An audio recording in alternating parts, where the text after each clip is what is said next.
안녕하세요, 송약사입니다. 제가 자연치유 연구소를 오픈하고 자연치유와 연관된 영상을 올리고 있어요. 지난 영상에서는 구연산 요법을 소개드렸는데요. 오늘은 제가 했던 구연산 요법, 그러니까 구연산 요법을 하는 방법을 소개드리고 싶어요. 구연산 요법이 만성염증과 암의 희소식이라고 말씀을 드렸었는데요. 저는 만성염증을 가라앉히고 싶어서 구연산 요법을 시작했어요. 저뿐만이 아니고 저희 치유 모임에서 함께 공부하는 분들도 함께 시작하게 되었는데요. 모두 만성염증을 가지고 있는 분들이었어요.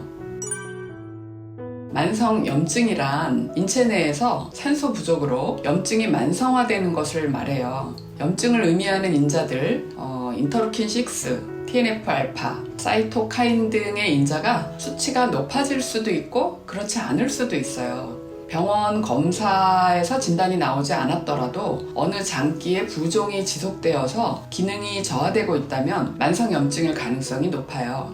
나타나는 증상들은 통증을 동반할 수도 있고 그렇지 않을 수도 있어요. 피부 증상이 만성염증으로 나타날 수도 있고 관절의 통증일 수도 있고 장의 염증으로 나타날 수도 있죠. 한번 만성염증이 자리를 잡으면 불길이 번져가듯이 몸 안에 여기저기 만성염증이 활성화되기 시작합니다. 저는 그즈음 잇몸염증이 주로 나타나고 있었는데요. 뇌 안에도 만성염증이 있다는 것은 나중에 알게 되었어요. 종합적인 체질 개선이 필요하다고 생각해서 구연산을 먹기 시작했어요.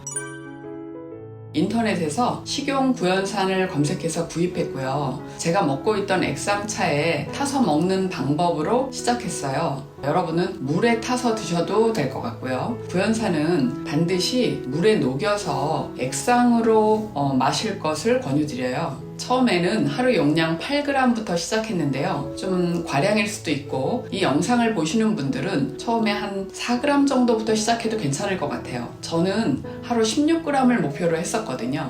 만성염증이 있거나 통증으로 고생을 하시는 분들은 하루 16g 정도가 좋고요. 암을 진단받았거나 암 재발을 걱정하고 계신 분들은 32g 정도까지 드셔도 좋을 것 같아요. 구연산을 액상차에 타서 마시자니 맛이 너무 쉬어서 고역이었고요. 속이 메스꺼리고 토할 것 같기도 하고 이랬어요. 체액이 산성화되어 있는 분일수록 구연산을 마시기가 더 힘들다고 해요.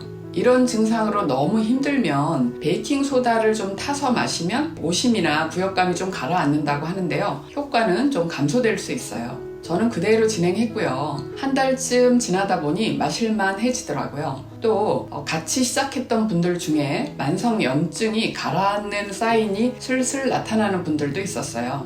그때쯤부터 좀 더 쉽게 구연산 마시는 방법을 연구하기 시작했는데요.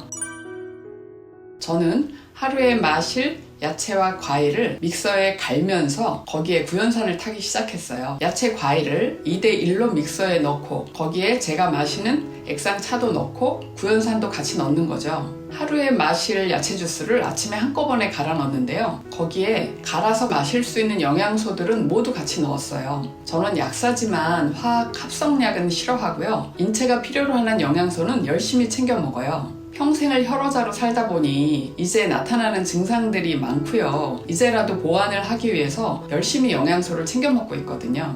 또 노후에도 건강하게 삶을 살다가 며칠만 누워 앓다가 저 세상에 가자는 웰다잉의 목표를 가지고 있어요. 아마도 이 영상을 보시는 중장년 이상의 분들은 모두 같은 꿈을 가지고 있지 않나 싶은데 가능한 꿈이죠. 다만 이 꿈을 이루려면 몸에서 필요로 하는 영양소들을 알고 제대로 보충해 주어야 가능합니다. 언젠가 상황이 되면 제가 먹고 있는 영양소들을 다 소개를 하면서 그 이유도 함께 말씀을 드려도 좋을 것 같아요.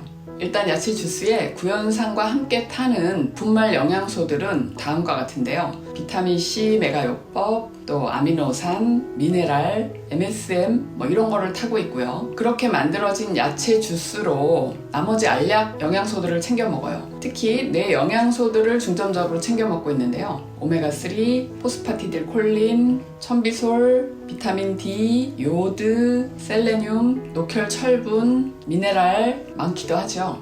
하지만 노후의 건강을 지켜가자면 이 정도의 노력은 필요합니다. 대신 병원비는 들지 않거든요.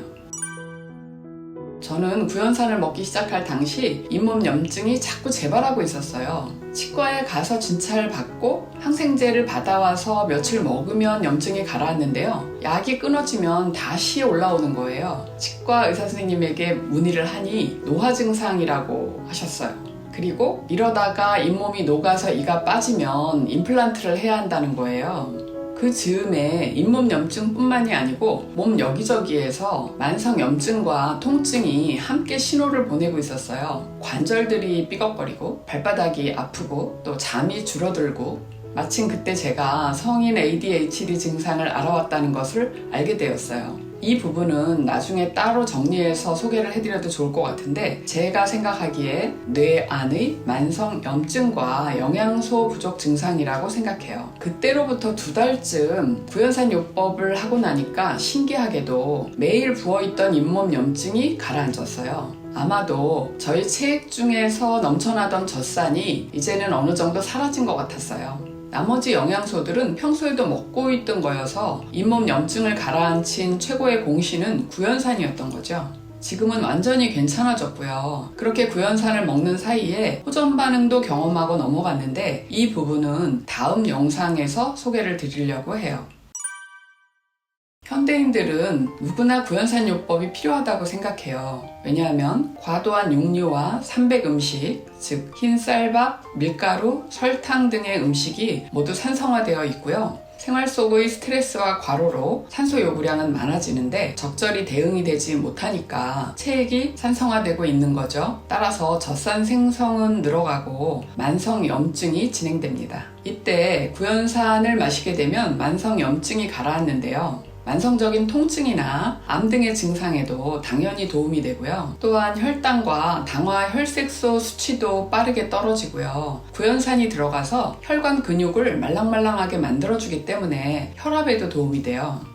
이 정도면 거의 만병통치의 수준인데요. 주변에서 쉽게 구할 수 있는 저렴한 원료로 이만한 효과를 내주는 방법이 있을까요? 제가 구연산 요법을 자연 치유의 으뜸 방법으로 꼽는 이유입니다.